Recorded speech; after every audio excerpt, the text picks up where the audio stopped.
आगे चलते हैं क्वेश्चन नंबर 7.8 की तरफ। 7.8 की तरफ हम चलते हैं और आपको क्वेश्चन में दिया हुआ है कि एक इनिशियल चार्ज एक कैपेसिटर पर है जो एक्सरसाइज 7.7 में दिया था।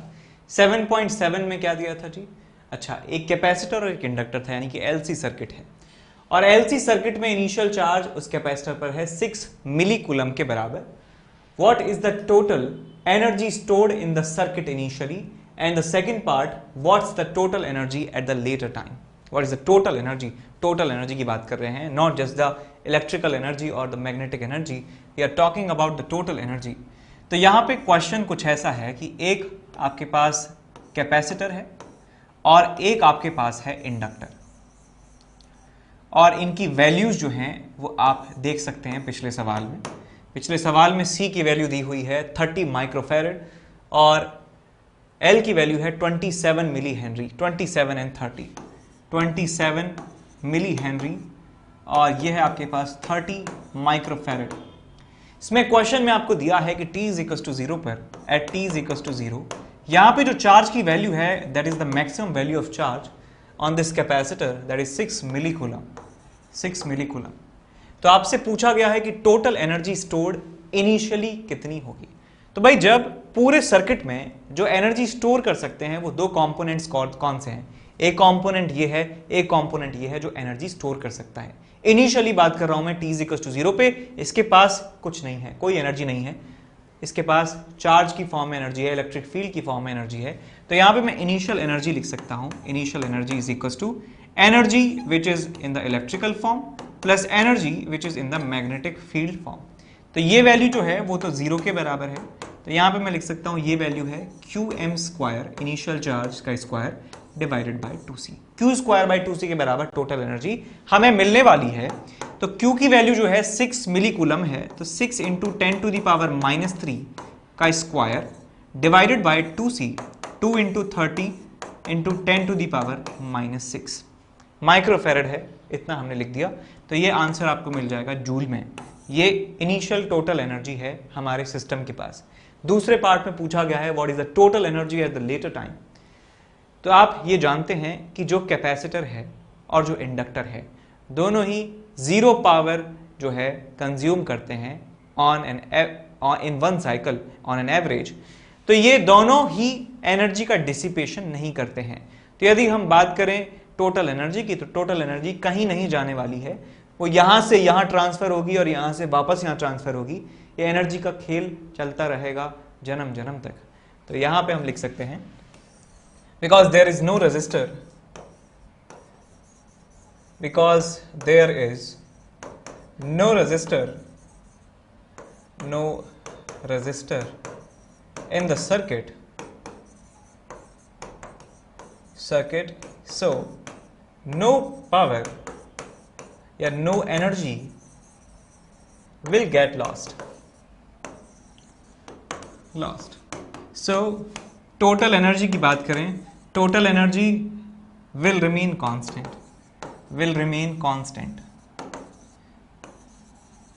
कुछ नहीं होगा एनर्जी को, बस एनर्जी कैपेसिटर के पास से जाकर इंडक्टर के पास जा सकती है, इंडक्टर के पास से जाकर कैपेसिटर के पास जा सकती है, but total energy will remain constant और उसकी वैल्यू इसके बराबर होने वाली है, जो भी यहां से आंसर आपको मिलेगा।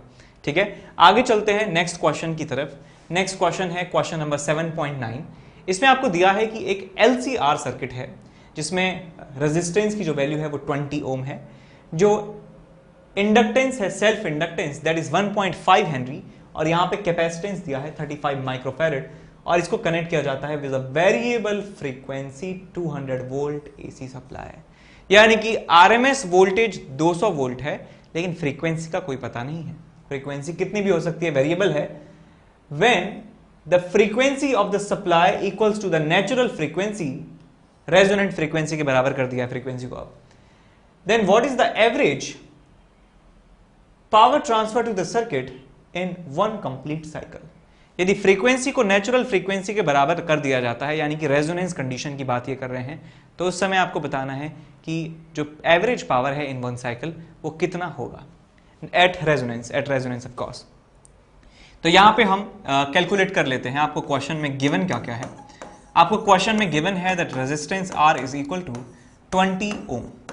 जो आपको इंडक्टेंस की वैल्यू दी हुई है दैट इज 1.5 हेनरी, और यहाँ पे जो आपको कैपेसिटेंस की वैल्यू दी हुई है दैट इज 35 माइक्रोफैरड। आपको आरएमएस वोल्टेज दिया है जो आपको लगाया है VRMS, जो अप्लाई किया गया है दैट इज 200 वोल्ट, और सर्किट है series LCR circuit, L, C और R। इनका ऑर्डर जो है कुछ भी हो सकता है, डजंट मैटर। यहाँ पे एक सप्लाई लगाई गई है, फ्रीक्वेंसी को ओमेगा नॉट के बराबर किया है, अभी क्वेश्चन में नीचे बताया गया था, और हम जानते हैं कि ओमेगा नॉट की वैल्यू जो है as we know that omega is equal to omega not is equal to 1 upon under root of LC। इतनी LC इतनी फ्रीक्वेंसी हमने अप्लाई की है, इसका मतलब ये रेजोनेंस की कंडीशन है। That means this is the condition, this is the condition of resonance।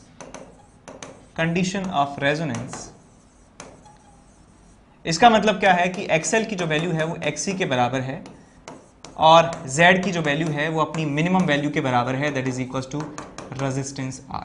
तो Z की वैल्यू जो है वो R के बराबर हो जाती है, और R के बराबर हो गई है Z की वैल्यू, तो हम यहाँ से IRMS निकाल सकते हैं।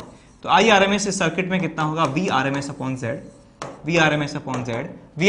Z की वैल्यू कितनी होगी आपके पास, VRMS दिया है 200 वोल्ट, डिवाइडेड बाय रेजिस्टेंस कितना है 20 ओम के बराबर, तो 20 से डिवाइड कर दीजिए, तो ये आपको मिल जाएगा आपके पास 10 ampere will be the value of RMS current मिल गया। तो आप यहां से एवरेज पावर निकाल सकते हैं। So average power will be equal to, formula किसी भी टाइप के सर्किट के लिए होता है IRMS स्क्वायर इंटू R। क्यों होता है ऐसा R? सेम फॉर्मूला क्यों है सारे तरह के सर्किट्स के लिए? क्योंकि इंडक्टर और कैपेसिटर कोई भी पावर डिसिपेट नहीं करते हैं effectively in one cycle on an average. तो रेजिस्टेंस ही कल्प्रिट है हमारा, तो रेजिस्टेंस ही पावर डिसिपेट कराता है, इसलिए फाइनल एक्सप्रेशन में रेजिस्टेंस ही हमको मिल रहा है। ठीक है, ऐसे याद रख सकते हैं इसको। So P average P is equal to IRMS square into R। IRMS की वैल्यू 10 एम्पियर निकाल चुके हैं, सो 10 इंटू 10 का स्क्वायर इंटू 20, तो आपको मिल जाएगा ये 100 और 220 2000 वॉट। तो 2000 वॉट जो है आपको पावर डिसिपेशन यहां पे मिलेगा on an average at this resonance condition. तो क्वेश्चन नंबर 7.10 हम सॉल्व करने जा रहे हैं। इस क्वेश्चन में आपको दिया है कि एक रेडियो है that can tune over the frequency 800 kilohertz to 1200 kilohertz. यानी कि आप मानिए कि इसको कि ये एक सीरीज LCR सर्किट है, और सीरीज LCR सर्किट में जो आपके पास ड्राइविंग फ्रीक्वेंसी है वो वेरी करती है कहां से कहां तक, 800 किलोहर्ट्ज से लेकर 1200 किलोहर्ट्ज तक। 1200 किलोहर्ट्ज तक ये जो है ये वेरी करती है, कोई भी हो सकती है इनसे इसके बीच में।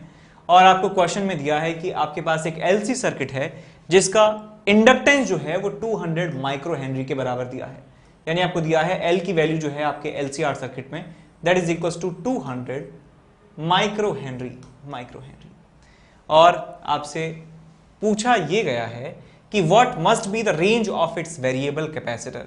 आपको कैपेसिटेंस की रेंज जो है वो पूछी गई है, कितने से कितने के बीच में आपको कैपेसिटर लगाना होगा।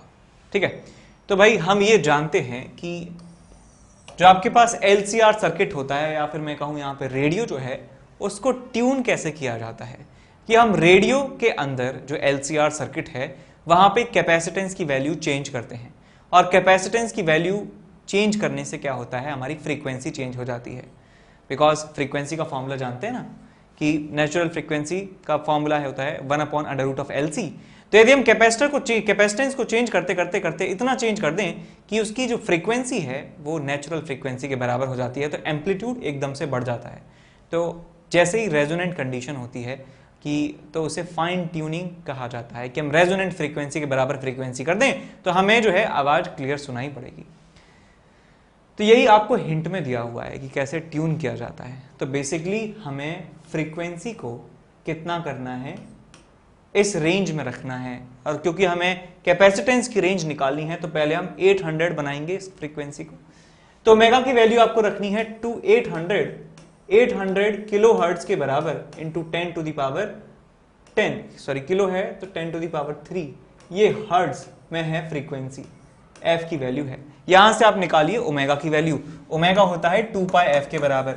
सो 2 pi into 800 into 10 to the power 3, ये आपके पास फ्रीक्वेंसी है, रेजोनेंट फ्रीक्वेंसी। इस फ्रीक्वेंसी को अचीव करने के लिए कितना कैपेसिटेंस आपको चाहिए, तो इसको बराबर कर दीजिए आप 1 upon under root of L.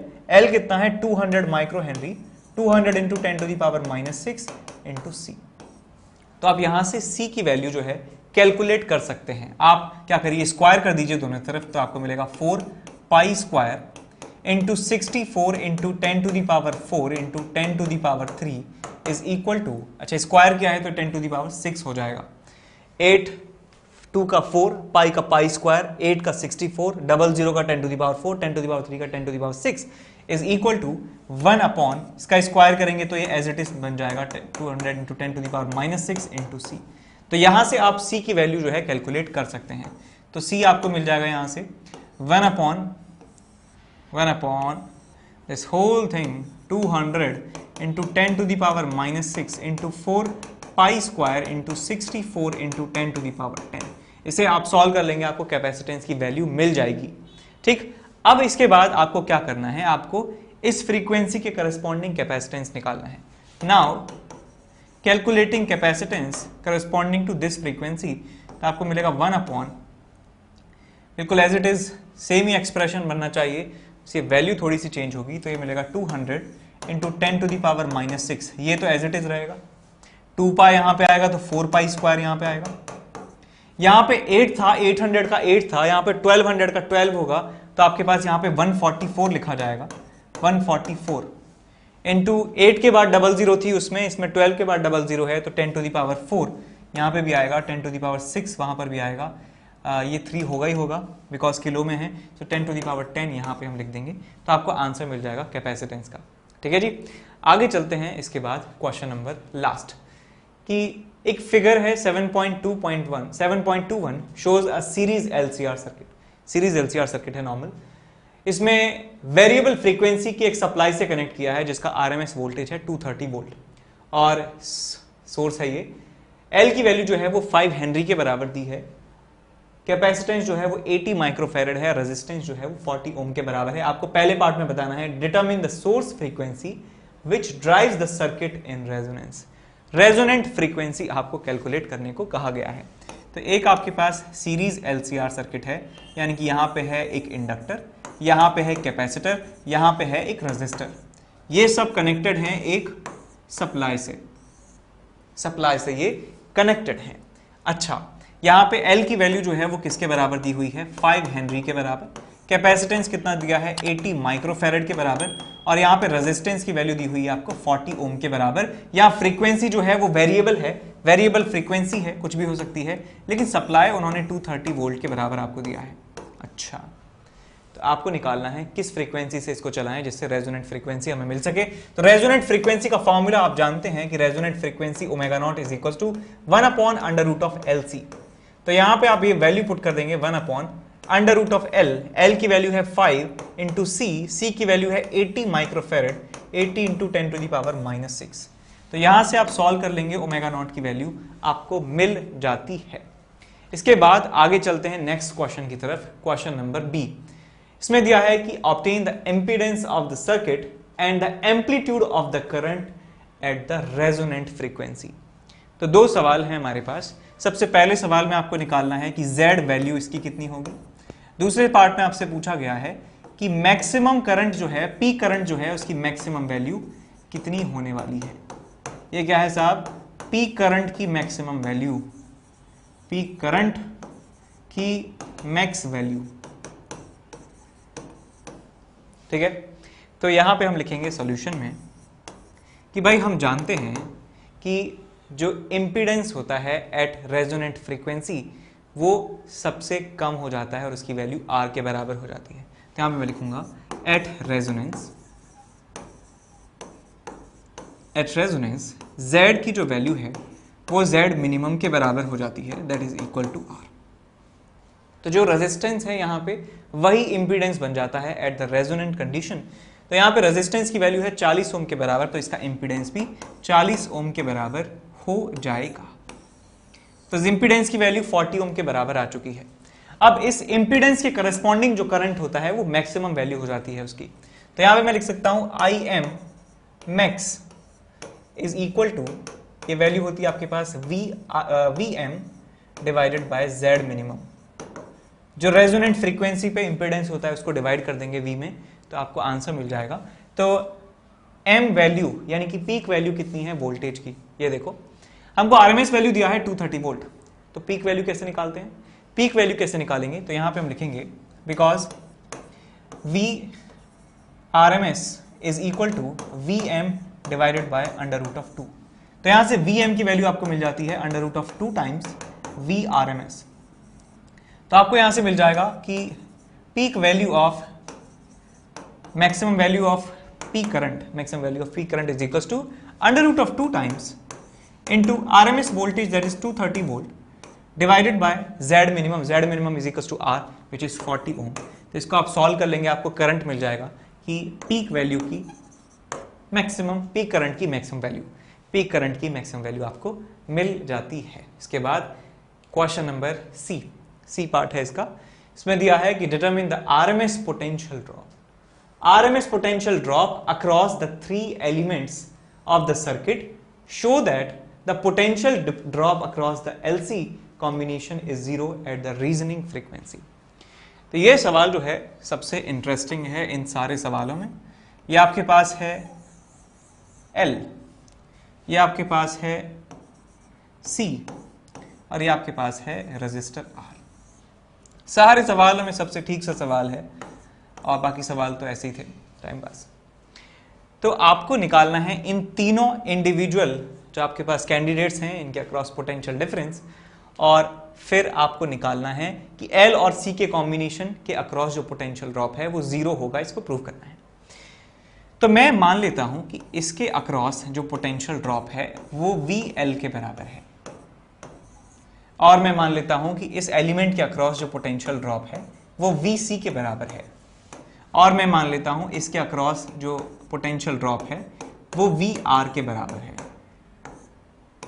अच्छा, अब आप पहले इस सर्किट में वैल्यू निकाल लीजिए करंट की, आरएमएस वैल्यू निकाल लीजिए करंट की। तो इस सर्किट में IRMS निकाला जा सकता है ओम्स लॉ की हेल्प से VRMS अपॉन Z। अब क्योंकि ये रेजोनेंट कंडीशन की बात कर रहे हैं तो Z की वैल्यू किसके बराबर है? R के बराबर है, रेजिस्टेंस के बराबर है। तो यहाँ पे 230 डिवाइडेड बाय 40 की कैलकुलेशन से RMS वैल्यू निकाली जा सकती है। तो बस आपका काम हो गया। यदि आपको इंडक्टर के अक्रॉस पोटेंशियल ड्रॉप निकालना है, आरएमएस की बात की जा रही है यहाँ पे, इंस्टेंटेनियस नहीं निकालना है, आपको निकालना है RMS value of the voltage drop across the inductor, RMS value of the voltage drop across the capacitor and the RMS value of the voltage across the resistor. तो वीएल की वैल्यू को निकालने के लिए आरएमएस वैल्यू निकालनी है तो ओम्स लॉ लगा सकते हैं। तो आप लिखेंगे I RMS in the circuit into XL, into XL आप यहां पे इस्तेमाल करेंगे, आप यहां पे इस्तेमाल करेंगे। तो भाई ये वैल्यू हो जाएगी आपके पास 230 डिवाइडेड बाय 40, ये तो आरएमएस करंट है। XL कितना होता है? ओमेगा L के बराबर। ओमेगा कितना है भाई? ओमेगा कितना है? ओमेगा आपके पास अच्छा दिया नहीं है, निकालना पड़ेगा। रेजोनेंट फ्रीक्वेंसी के बराबर होगा ओमेगा होगा, that is equal to 1 upon under root LC। 1 upon under root LC, L की वैल्यू है कितनी? 5 हेनरी। और अच्छा ये निकाल चुके हैं ना यहाँ पे निकाल हम चुके हैं। अच्छा इसको सॉल्व कर लो, कितना आएगा आपके पास? ये आएगा 400 इंटू 10 टू द पावर -6। तो ये है ना, तो ये वैल्यू हो जाएगी आपके पास, 2 जीरो को हटा दीजिए तो 1 upon 4 into 10 to the power -4। तो यहाँ से ओमेगा नॉट आपको मिलेगा 1 upon 2 into 10 to the power -2 is equal to 50 आपको वैल्यू मिल जाएगी 50 राइट, 50 100/2 50 ओमेगा की वैल्यू 50। तो यहाँ पे आप ये वैल्यू पुट कर देंगे, यहाँ पे आ जाएगा 50 ओमेगा इंटू L की वैल्यू कितनी है? 5 के बराबर है, L की वैल्यू है 5 के बराबर। तो यहाँ पे आप 5 पुट कर देंगे तो आपको रिजल्ट मिल जाएगा VL का, राइट। अब आपको निकालना है VC। तो VC निकालने के लिए आप क्या करेंगे? VC is equal to RMS value निकालनी है तो आप ओम्स लॉ लगा सकते हैं इस कैपेसिटर के लिए। तो यहाँ पे मैं लिखूंगा करंट RMS वाला और इसका रिएक्टेंस, इसका कैपेसिटिव रिएक्टेंस जो है 1/ओमेगा के बराबर, ओमेगा सी होता है 1/ओमेगा सी। अब वैल्यू डाल देना, आपको आंसर मिल जाएगा।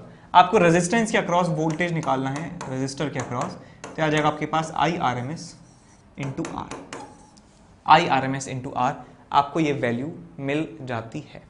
अब आपसे पूछा गया है कि यदि आप निकालना चाहते हैं L और C के अक्रॉस वोल्टेज, यदि मैं इसके अक्रॉस वोल्टेज निकालना चाहता हूं तो वो 0 आना चाहिए, ये हमें प्रूव करना है। तो यहां पे हम लिखेंगे, यही था ना, ओके यस। तो हम जानते हैं कि यदि आपको V निकालना है अक्रॉस LC तो आपको ओम्स लॉ लगाना पड़ेगा। तो आप यहां पे क्या करेंगे, आप यहां पे लिखेंगे IRMS इंटू LC का जो रिएक्टेंस है, LC का रिएक्टेंस आप कैसे निकालेंगे कंबाइन। तो हम जानते हैं कि XL और XC जो होते हैं, आप इनके फेजर्स यदि ड्रॉ करें तो XL जो होता है वो इस तरफ होता है और XC जो होता है वो इस तरफ होता है। XL और XC इस तरफ होते हैं। हमें सिर्फ L और C के जो रिएक्टेंस हैं वो हमें ऐड करने हैं, हमें रेजिस्टर की जरूरत नहीं है। तो हम यहाँ पे सिर्फ इन दोनों को कंसीडर करेंगे, बिकॉज इन दोनों के अक्रॉस ही हमें पोटेंशियल ड्रॉप निकालना है, तो इनका ही रिएक्टेंस हम इस्तेमाल करेंगे। तो इन दोनों का यदि आप टोटल करना चाहें तो XL और XC ऑपोजिट डायरेक्शन में है और दोनों बराबर भी हैं, बिकॉज रेजोनेंस की कंडीशन है। तो XC जो है XL के बराबर है, XL जो है XC के बराबर है, तो इनका जो इफेक्टिव जो रिएक्टेंस हो गया तो वो कितना हो गया आपके पास, 0 के बराबर। 0 क्या है, it's the effective reactance, effective reactance across LC, across LC, तो ये वैल्यू हो जाती है आपके पास 0। तो V अक्रॉस LC कितना हो जाएगा आपके पास, 0। तो आप यहां पे पूरी बात लिख कर आएंगे, because at resonant condition the capacitive reactance and the inductive reactance both are equal. So if we calculate the total reactance across the LC, so that quantity will be equal to 0, hence the total potential drop across the LC will be equal to 0. ठीक है, तो इस तरीके से आपकी जो exercise है उसमें 11 क्वेश्चंस थे, उनमें भी अंदर सब क्वेश्चंस थे, वो अब कंप्लीट हो चुके हैं। ठीक है, hello my dear students, I am Neeraj Kumar Chaudhary और फिजिक्स टीचर। बच्चों, बहुत सारी इंक्वायरीज आ रही हैं, बच्चे पूछ रहे हैं अलग अलग बैच में कि सर कब कौन सा बैच आपका स्टार्ट हो रहा है। तो मैं ये इन सारे प्रश्नों के जो उत्तर हैं उनको एक साथ ही दे रहा हूँ, ताकि मुझे बार बार हर एक बैच में हर जगह पे अलग अलग ना बताना पड़े। ये डिटेल है my batches for IIT JEE coming soon, यानी कि जो अब आने वाले बैच हैं मेरे, ठीक है ना, उनके बारे में मैं बता रहा हूँ। ठीक है ना, न्यू इवॉल्व यानी कि 12th क्लास का उन स्टूडेंट के लिए जो 11th से 12th मूव कर रहे हैं और थोड़ा सा लेट हो गए हैं ज्वाइन करने में, उनके लिए बैच स्टार्ट हो रहा है 5 मई से। ठीक है ना, यानी कि 2022 में जो अपना IIT JEE का एग्जाम देंगे उनके लिए एक नया इवॉल्व स्टार्ट हो रहा है। कब से? 5 मई से। ठीक है बच्चों, रेगुलर बैच है, फुल थ्योरी का बैच है, 5 मई से स्टार्ट होके समझ लिए अक्टूबर एंड या नवंबर एंड तक ही बिल्कुल खत्म हो जाएगा। ठीक है ना, इसके बाद आता है इमर्ज बैच, जो कि 11th क्लास के लिए यानी कि 10th से 11th मूव करने वाले स्टूडेंट्स के लिए, जिनको 2023 में अपना IIT JEE का एग्जाम देना है, उनके लिए बैच स्टार्ट होगा 20th मई से। ठीक है ना, 20th मई से उनके लिए न्यू बैच स्टार्ट होएगा इमर्ज का। ठीक है ना, तो बच्चों मेरा ये एक ही बैच होगा, इसी के लिए आपको इंतजार करना है, इसी में एडमिशन लेना है, कहीं और नहीं जाना। ठीक है, एक्सेल बैच ड्रॉपर्स के लिए, यानी कि जो बच्चे इस साल 12th क्लास में हैं, ठीक है ना, अपना बोर्ड देके वो नेक्स्ट ईयर प्रिपरेशन करना चाहते हैं, उनके लिए एक्सेल बैच है, जो कि इसी साल यानी कि 2022 में जिनको अपना IIT JEE का एग्जाम देना है, उनके लिए बैच स्टार्ट हो रहा है 29 मई से। ठीक है बच्चों, ये 12th पास लोग हैं। तो ये इंफॉर्मेशन थी मेरे बैचेस के बारे में। ठीक है बच्चों, और इनके अलावा शायद ही नेक्स्ट बैच कोई स्टार्ट होंगे, क्योंकि इतने में ही मेरा फुल टाइम कवर हो जाता है। ठीक है बच्चों, चलिए बेस्ट ऑफ लक। मेरी आपसे यही रिक्वेस्ट है कि प्लीज मेरे लिए थोड़ा सा इंतजार करिए और इसी बैच में एडमिशन लीजिए। Thank you.